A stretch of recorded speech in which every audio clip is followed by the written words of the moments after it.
आइए इसको पहले पढ़ेंगे इसको। 2 अंकों की संख्या के अंकों का योग 9 है। इस संख्या का 9 गुना संख्या के अंकों को पलटने से बनी संख्या का 2 गुना है, वह संख्या ज्ञात कीजिए। तो संख्या तुम पता है नहीं, तो हम पहला संख्या मान कर लगाएंगे और दूसरा संख्या भी मान कर लगाएंगे। ठीक है, माना लिखेंगे, माना इकाई अंक, ठीक है ना, इकाई अंक यक्स मान लिए। ठीक है, दहाई मान लेंगे हम, दहाई अंक क्या मान लें, वाई मान लेते हैं। ठीक है, अब यहाँ पर देखिएगा ध्यान से, तो लिखेंगे तो संख्या, संख्या इकाई अंक कम से कम कितना होता है, 1 होता है। दहाई कम से कम कितना होता है, 10 होता है। तो इकाई इसको लिख लेंगे, बराबर करेंगे, इकाई एक छिपा है ना, 1 हो गया। अब प्लस दहाई में कम से कम कितना होता है, वाई। दहाई में कम से कम 10 होता है, तो 10 वाई लिख लिए। इकाई में कम से कम 1 होता है, तो 1 यहाँ पर छिपा है। अब इसको कह रहा है कि ध्यान से देखिएगा, संख्या के अंकों को पलटने पर, इसको पलटेंगे तो क्या हो जाएगा, वाई और प्लस 10 और इस यक्स को इधर लिखेंगे। देखिए, एक बार यक्स में 10 हो गया, एक बार वाई में हो गया, हो गया। आइए इसके बाद से हम क्या करेंगे, इसको लिखेंगे यक्स वाई और इसका योग कितना है, 9। तो इसको लिखेंगे शर्त 1, शर्त 1 के अनुसार लिखेंगे यक्स प्लस वाई और इजकल टू कितना है, 9। ये हमारा कितना है, समीकरण 1 हो गया। ठीक है, अब यहाँ पर हम देखने का प्रयास करेंगे, शर्त 2 के अनुसार लिखेंगे, शर्त 2 के अनुसार। ठीक है, शर्त 2 के अनुसार हम लिखेंगे, तो क्या लिखेंगे, एक बार तो इसको और एक बार इसको हम लिख लेते हैं। ठीक है, यहाँ पर हम लिख लें यक्स प्लस 10 वाई, पहले है ना, तो इसको लिख लिए। उसके बाद से क्या है कि वाई आप प्लस 10 यक्स लिख लिए। अब इसमें ध्यान से देखिएगा, संख्या के अंकों को पलटने से बने संख्या के 2 गुना, तो पलटने पर यही ना, पलटने पर हुआ है, पलटते हैं इसको, तो इसमें कितना से गुणा करना है, 2 से। और जो नहीं पलटाया है ये है, ठीक है ना, इसमें इस संख्या में कितना से गुणा कर, 9 से, तो इसमें 9 से गुणा कर देंगे। आया समझ। आइए इसको हल करते हैं, इसका 9 का गुणा x में करेंगे तो 9x हो जाएगा, प्लस 9 दाम कितना हो जाएगा, 90 वाई हो जाएगा। इसका 2 लगाएंगे 2 वाई हो जाएगा, और प्लस लगाएंगे 10 दूना 20 हो जाएगा, 20 यक्स हो जाएगा। यक्स को एक तरफ कर लेंगे, वाई को एक तरफ, ये प्लस में इधर आएगा तो माइनस में हो जाएगा। ठीक ना, माइनस में हो जाएगा। ये देखिए 2 वाई है, और ये देखिए प्लस में इधर जाएगा तो माइनस में हो जाएगा, 90 वाई। इसको फिर से हल करेंगे, तो यहाँ पर देखिए जो 20 है बड़ा है, माइनस में है, माइनस लग गया, और 20 में से 9 जाएगा तो 11 यक्स बच गया। इसका 2 लगाएंगे, और 90 में से 2 को घटा देंगे, कितना बचेगा, 88 बचेगा ना। तो यहाँ पर देखिए, जब इसमें से घटाएंगे तो सबसे बड़ा कौन है, 90, तो माइनस में हो गया। 90 में से 2 जाएगा तो 88 बच जाएगा, 88 वाई बच गया। माइनस 11 एक्स को लिख लेंगे, ये माइनस में इधर लाएंगे तो प्लस में हो जाएगा, 88 वाई हो जाएगा, इजकल टू क्या हो जाएगा, 0। उसके बाद से यहाँ से देखेंगे, 11 से ये भी कट जाएगा और ये भी कट जाएगा, तो दोनों को 11 को कामा ले लेंगे, -11 को, ठीक ना, यक्स। और ये देखिए जब कामा हम लेते हैं तो गुणा भी होता है, तो माइनस और प्लस में क्या होता है, माइनस हो जाएगा। ठीक ना, 8 11 8 88 वाई हो जाएगा, इजकल टू 0 हो जाएगा। तो इसको लिख लेंगे x minus 8 Y equal to 0। ये हमारा समीकरण क्या हो जाएगा, 2, समीकरण 2। अब यहाँ हम लिखेंगे समीकरण 2 और समीकरण 1 को घटाने पर। ठीक है, समीकरण 2 और 1 को घटाने पर, आया समझ। तो समीकरण 1 को हम लिखेंगे, समीकरण 1 है x plus Y equal to 9, समीकरण 2 है x minus 8 Y equal to 0। यहाँ पर प्लस है तो क्या लगाएंगे, माइनस, यहाँ माइनस क्या लगेंगे, प्लस, यहाँ प्लस है तो क्या लगेंगे, माइनस। ये देखिए कट जाएगा, क्योंकि ये प्लस में और एक माइनस में। ठीक है, एक प्लस और एक माइनस में जो रहता है वही कटता है। ठीक है, ये देखिए प्लस प्लस हो गया, तो 8 1 9 हो गया, 9 वाई हो गया, प्लस प्लस प्लस होता है, इजकल टू लगाएंगे, 9 में से 0 जाएगा तो 9 बचेगा। वाई बराबर हो जाएगा कितना, वाई बराबर क्या होगा, 9 को लिखेंगे, इस 9 को इसके नीचे, 9 1 में 9, वाई बराबर कितना, 1, वाई बराबर 1। वाई का मान समीकरण किस में रखेंगे, समीकरण 1 में रख लेते हैं। y का मान समीकरण 1 में रखने पर, ठीक ना, रखने पर समीकरण 1 को हम रखेंगे x plus Y equal to 9, ठीक है। उसके बाद से y बराबर कितना है, 1 आया, तो x हो गया प्लस 1 हो गया इजकल टू 9 हो गया। यहाँ पर देखेंगे x हो गया इजकल टू 9 को लिखेंगे, ये प्लस में इधर जाएगा तो माइनस में हो जाएगा। x बराबर कितना, 9 में से 1। अब x को लिखेंगे, x बराबर लिखेंगे और 9 में से 1 जाएगा तो कितना बचेगा, 8। x बराबर कितना आ गया, 8। तो संख्या हम क्या माने थे उसको हम देख लेते हैं, ठीक है। तो संख्या हम माने थे x प्लस 10, तो इसको हम लिख लेंगे यहाँ पर, ठीक है। तो लिखेंगे, तो संख्या जो हम लिए थे वह संख्या हमारा था x प्लस 10y, ठीक है, y। अब x का मान निकल गया 8, y का मान निकल गया कितना, 1। यहाँ पर देखिए 1, तो इसका मान हम रखेंगे x बराबर 8 प्लस 10 गुणे y का 1, ठीक।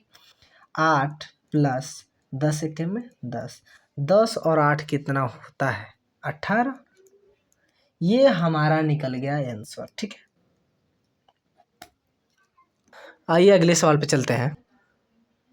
तो आइए चौथा सवाल को लगाने का प्रयास करते हैं। पहले पढ़ेंगे, मीना ने कितना रुपया, 2000 निकालने के लिए एक बैंक गई, ठीक है ना। उसने खजाची, लास्ट में खजाची लिखा है, ठीक है, खजाची से कितना 50 तथा 100 के नोट देने के लिए कहा। खजाची ने, ये तो बैंक में 2000 निकालने गए तो खजाची ने कहा ये 50 और 100 के नोट हैं मेरे पास, ठीक है। मीना ने कुल 25 नोट प्राप्त किए, ठीक है ना, कुल 25, कितने मिला, 25। ज्ञात कीजिए कि उसने 50 और 100 के कितने कितने नोट प्राप्त किए। तो हम मान कर लगाएंगे, हल करेंगे। माना 50 की नोट कितना मान लें हम, यक्स, कुछ तो दिया नहीं है, 25 नोट केवल दिया है ना। तो हम निकालेंगे अभी 50 की नोटों की संख्या, 50 की नोटों की संख्या क्या मान लेते हैं, यक्स, और 100 की नोटों की संख्या क्या मानेंगे,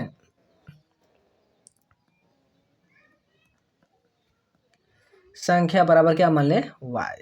आया समझ। 50 की नोटों की संख्या यक्स और 100 की नोटों की संख्या y। क्यों, क्योंकि 25 नोट प्राप्त किए, इसमें यह नहीं बताया कितना 50 का था और कितना 100 का था, तो हमने मान लिया, ठीक है। अब यहाँ पर हम देखेंगे 50 में क्या है, यक्स, 100 में क्या है, y। ऐसे लिख लेंगे same, 50 x plus 100 y equal to कितना निकालने गई है, 2000। तो 2000 को लिख लेंगे, ये समीकरण हमारा 1 बन गया। अगर इसको छोटा भी करना चाहते हो तो और भी छोटा हो सकता है, कैसे, यहाँ पर देखिए कॉमन ले लेंगे हम 50 से, देखिए 50 से सब कट सकता है, 50 को हम कॉमन ले लेंगे तो क्या बचेगा हमारा, यक्स प्लस ये कितना बचेगा, 2, 50 दूना 100, तो 2y, और यहाँ पर इजकल टू लगा देंगे, कितना हो जाएगा, ध्यान से देखिएगा, 5 को 20, 4 बच गया और 1 0 बचेगा, क्योंकि 1 0, ठीक है। यहाँ पर देखिए अगर 0 से 0 काटेंगे तो कट गया, आप 5 चौको 20 कट गया, एक ही 0 ना बचा। ये सिंपल से लीजिए, 50 चौको 200 काट दिए और 1 0 बचा, तो ये 0 हो गया, और 4 से ये कट गया तो काट लिए, ठीक है। और उसके बाद से क्या करना है हमको, चलिए यहाँ पर काट देते हैं, आसानी हो जाएगा। 50 चौको 200, 50 चौको 200, 1 0 बचा, 1 0 को यहाँ पे लिख लिए। अब यहाँ पे देखिए कितना छोटा हो गया, इसको लिखेंगे x plus 2y is equal to कितना 40। ये समीकरण 1 मान लीजिए, ठीक है। ये भी 1 मान लीजिए, चाहे यहाँ पर मान लीजिए चाहे यहाँ पर, लेकिन यहाँ पर छोटा कर देंगे और आसान हो गया आपके लिए, ठीक है। और समीकरण 2 को हम लिखने का प्रयास करेंगे। x और y तो है, कितने नोटें प्राप्त की है, 25, इसको लिखेंगे x plus Y equal to 25। ये हमारा हो गया समीकरण 2।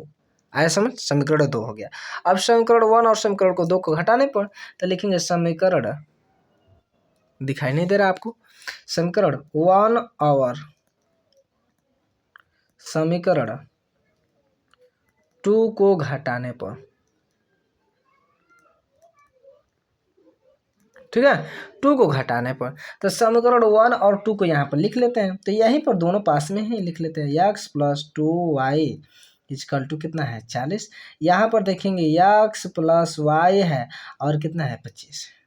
ठीक है, यहाँ पर माइनस लगाएंगे, यहाँ प्लस है तो माइनस लगाएंगे, यहाँ प्लस है तो माइनस लगा देंगे। ठीक है, एक बार देख लेते हैं। तो यहाँ पर देखिए सही है, यहाँ पर प्लस यहाँ माइनस तो काट लेंगे। ठीक है, ये देखिए माइनस और ये प्लस में बड़ा है ये, तो 2 में से एगो निकल गया, कितना बचेगा y बचेगा। और यहाँ देखिए 40 में से 25 निकलेगा तो कितना बचेगा 15। y बराबर कितना आ गया 15। y का मान रखने पर, ठीक है ना, y का मान किस में रख लें, समीकरण 1 में रख लेते हैं, समीकरण 1 में, ठीक ना, समीकरण 1 में।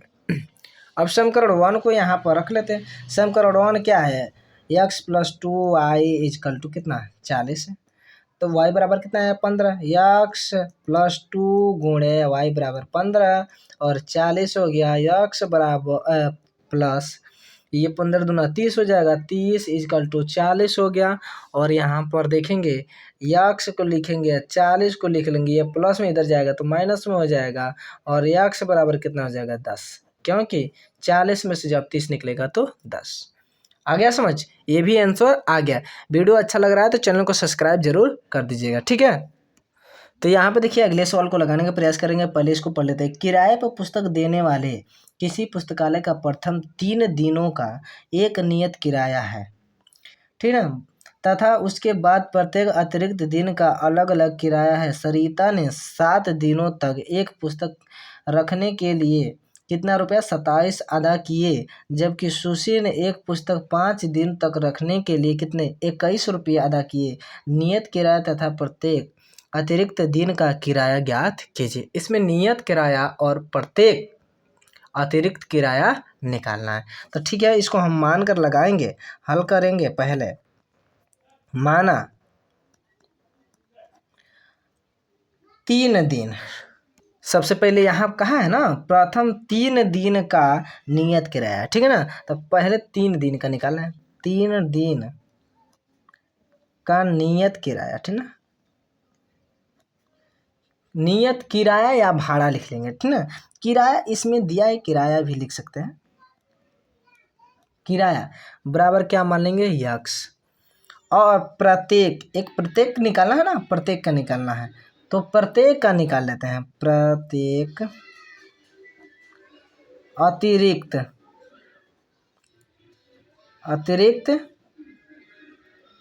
किराया, ठीक है ना,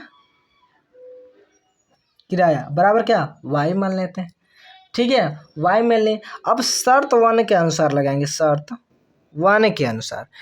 तो यहाँ तक तो हमने लगा लिया किराया है, उसके बाद अतिरिक्त दिन का किराया, तो मैंने 3 दिन का नियत किराया x निकाल लिया, प्रत्येक अतिरिक्त किराया y निकाल लिया। अब यहाँ पर देखेंगे कह रहा सरिता ने 7 दिनों तक, 7 दिन यहाँ पर लिख लेते हैं, ठीक है, आपको दिखाने का अच्छे से प्रयास करेंगे, समझाने का। 7 दिनों तक एक पुस्तक रखने पर कितने 27 रुपये अदा किए, 27 रुपये। तो देखिए यहाँ पर 3 निकल गया, 7 में से 3 निकल गया तो कितना बचेगा जी, 4 न बचेगा। 7 में से 3 निकल गया तो 4 न बचेगा। तो यहाँ पर शर्त 1 के अनुसार हम लिखेंगे x और प्लस 4 बचा है, तो 4 को लिखेंगे 4 y, और कितना अदा कर रहे हैं 27 रुपया, 27। ये समीकरण 1 हो गया। और समीकरण शर्त दूसरा के अनुसार, शर्त 2 के अनुसार लगाएंगे।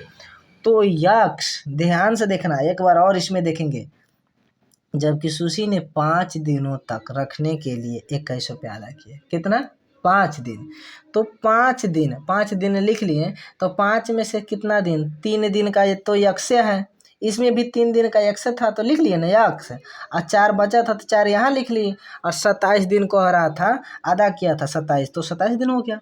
फिर इसमें देखिए 5 दिनों में तो 3 तो हमारा x है, और कितना बचा 2 बचा, यही ना बचा, तो 2 बचा, तो यहाँ पर हम लिखेंगे x + 2y, और क्या कितना अदा कर रहा है 21 रुपया, 21। ये समीकरण हमारा 2 हो गया, समझ आ रहा है ना जी। समीकरण 1 और समीकरण 2 को हम घटाने पर, समीकरण 1 और समीकरण 2 को घटाने पर आया समझ। अब इसको समीकरण 1 और समीकरण 2 को लिख लेंगे, ठीक है। x + 4y = 27 लिख लेंगे। उसके बाद इसको लिखेंगे x + 2y और = 21 लिख लेंगे, ठीक है। यहाँ पे देखिए प्लस है तो माइनस, यहाँ पे देखिए प्लस है तो माइनस, यहाँ देखिए प्लस है तो माइनस, ये हमारा कट जाएगा क्योंकि ये प्लस और ये माइनस में, ठीक है। यहाँ पर देखेंगे 4 जो प्लस में है 2 माइनस में, तो बड़ा 4 है तो प्लस में आ जाएगा, तो 4 में से 2 जाएगा तो कितना 2y हो गया। यहाँ पर देखिए 27 में से 21 निकलेगा तो 6 बच जाएगा, बचेगा। अब यहाँ पर देखिए y बराबर कितना 6 और नीचे क्या रहेगा 2, इस 2 को ला लेंगे, 3 दूना 6, y बराबर कितना हो गया 3। y का मान हम समीकरण 1 में रखेंगे, y का मान समीकरण 1 में रखने पर, ठीक ना, 1 में रखने पर, तो समीकरण 1 को हम लिख लेते हैं x + 4y = 27। यहाँ पर ध्यान दीजिए समीकरण 1 में रखेंगे तभी भी आएगा, समीकरण 2 में रखेंगे तभी भी आ जाता है, ठीक है, कोई भी दिक्कत नहीं होता है। y बराबर हमारा 3 है, x + 4 × 3 और यहाँ पर 27 हो गया। यहाँ पर x बराबर 4 × 3 = 12 हो जाएगा, = कितना 27 हो जाएगा। 27 को लिख लें, उसके बाद से 12 को उस बगल ले जाएंगे, ठीक है ना। सॉरी यहाँ पर प्लस है, ठीक है, अभी प्लस है, उस बगल नहीं ले गए हैं, प्लस है। यहाँ पर x को लिखेंगे, 27 को लिख लेंगे, ये प्लस में इधर जाएगा तो क्या हो जाएगा माइनस में, अब सही होगा, ठीक है, ये प्लस है, ध्यान से देखिएगा। और यहाँ पर क्या करेंगे, x बराबर हो जाएगा 27 में से जब हम 12 को घटाएंगे तो 7 में से 2 गया 5 और 2 में से 1 गया 1, 15। x बराबर कितना 15 है, ठीक है ना। वीडियो अच्छा लगा हो तो वीडियो को लाइक शेयर कीजिएगा और एक अच्छा सा कमेंट कीजिएगा, ठीक है। चैनल को सब्सक्राइब जरूर कर लीजिएगा आप।